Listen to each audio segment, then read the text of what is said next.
right, welcome to the TESPN podcast. We are really excited to be joined by a couple of record-breaking track and field athletes today. A couple of 10th graders, so the future is still even brighter for these two athletes. We have Lilly Versen and Ty Mathis, who both broke multiple school records in recent weeks. So Lilly, starting with you, you broke the, I think we just talked about this before we started, the 55 meter and the long jump. Yes.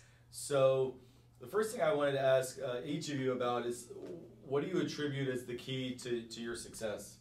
Definitely coaching from Kendrick. He's a really great coach, and he's really has motivated me to be a successful athlete, and I think he is probably definitely one of the keys to my success, and also finding confidence in myself, in jumping, especially because I used to be kind of not as self-confident going into it, but I think having found more confidence in jumping, it definitely helped me achieve my goals. And just quick follow-up, have you been doing track like your whole life, or is it something you've come to fairly recently? I started about a year ago, went for the first outdoor season last year.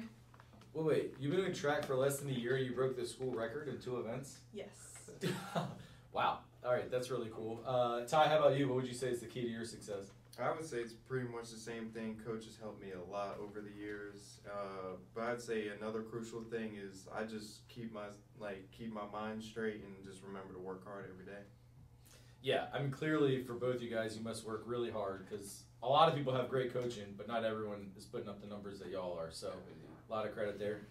My question is for Ty and Lilly. I guess for you, Ty, kind of this past weekend, breaking the 4x2 school record. At the time, I was there supporting one of your teammates and my brother, Drew Covington. Yeah, Drew.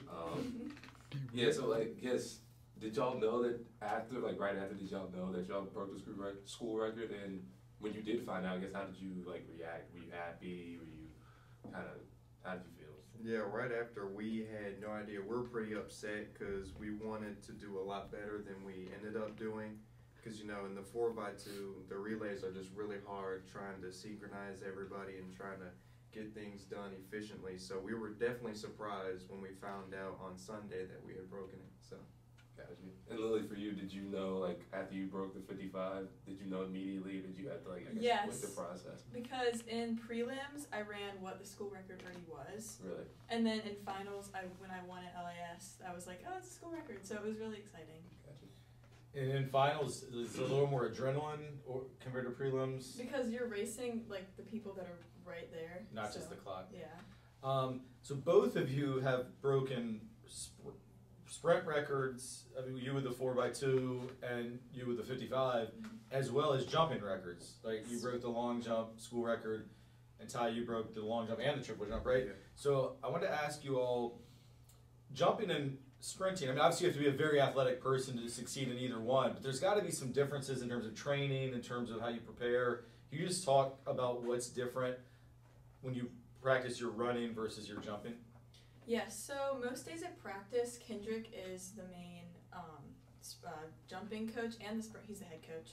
But most days we will go with him and we will practice at the pit and do a different workout than what the sprinters do usually, because with jumping it's a lot more mechanics and it's very different than running, because obviously you get a sprint run up, but the runway can be different from an actual sprint. Right.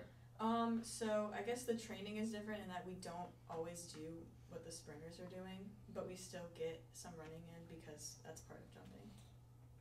Ty, how about you? What differences do you see? I would say, yeah, it's pretty much the same to what Lilly said.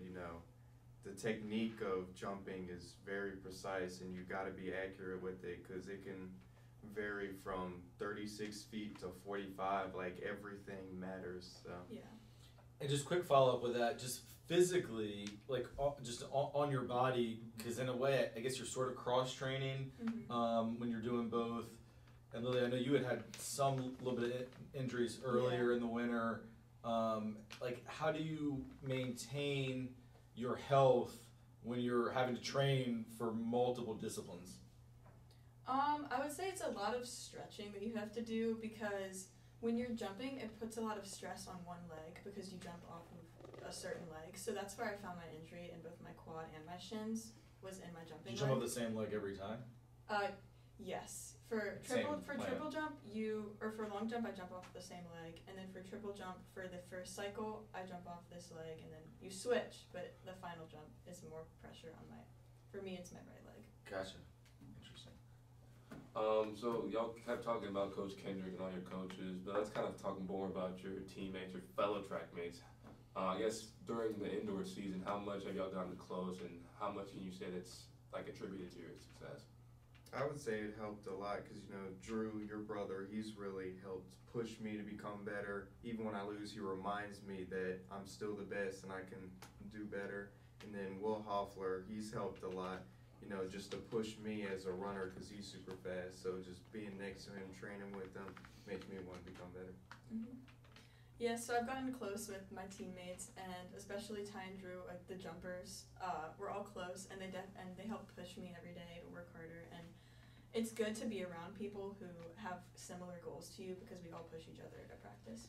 Yeah, one thing y'all probably take for granted as well because you're part of it, but track is pretty unique. I guess swimming as well, as those are sports that are co-ed. Mm-hmm. So, like you play on a boys team, it's all boys. Right. I'm currently coaching girls soccer, it's all girls. Yeah. But like y'all have a team, which when you're dealing with teenagers probably could change the dynamic as well. So that's probably pretty interesting. All right, we're about to do a lightning round.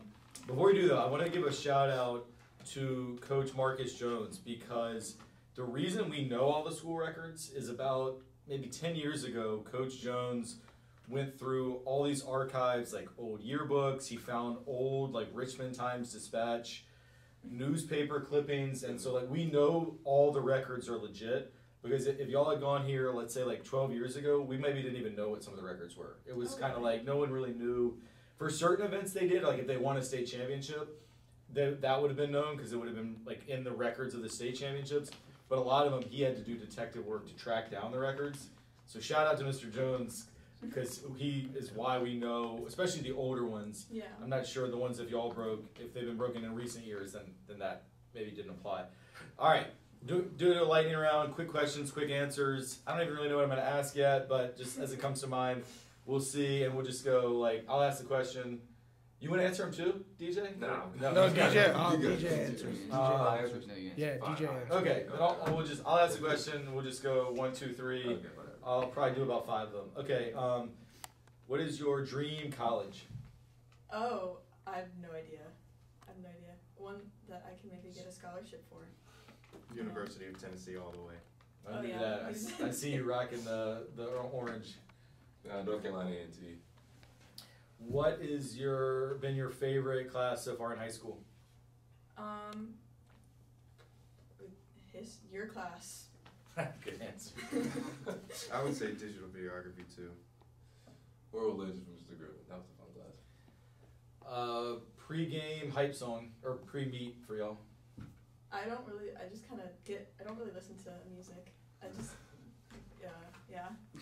Yeah, I'm the same way. I usually am able to hype myself up or through my teammates. I know you got one. I have one, but I'm gonna shout out Drew since he was supposed to be here. This is Family Time by Baby Keem. Yeah, he really loves that song, especially when I'm driving him to meets. I mean, I'm not a track coach, but I would say if you want to keep breaking records, start listening to music, y'all can get even better. What is your favorite meal to have? Pasta. Oh yeah, pasta definitely, especially right before a meet. And is that like homemade by a family member, or like is there a specific restaurant that has the best pasta? Just whatever. I know Ito's Squibs definitely has the best pasta. Mine's chicken parmesan. My mom's chicken parmesan. That's really good. The answer is Taco Bell. I don't know what y'all are on. We got our cameraman chiming in with a kind of ridiculous answer, I would say, but that's okay. We like to have fun on the podcast. Cool thing about track is there's 2 seasons. Exactly. You guys go right from indoor to outdoor, and I expect that y'all will break some more records this spring, and maybe we'll have you back on the podcast again. Especially you start listening to some pre-meet music. I'm telling you, it's gonna make you jump even farther. So look at like mid 2000s Kanye. I think that's gonna get you to jump that little bit further. But all right, well, thanks guys so much for joining us on the podcast. Thanks for everybody who watched. Thanks for DJ. Keep it safe. And we'll see you next time.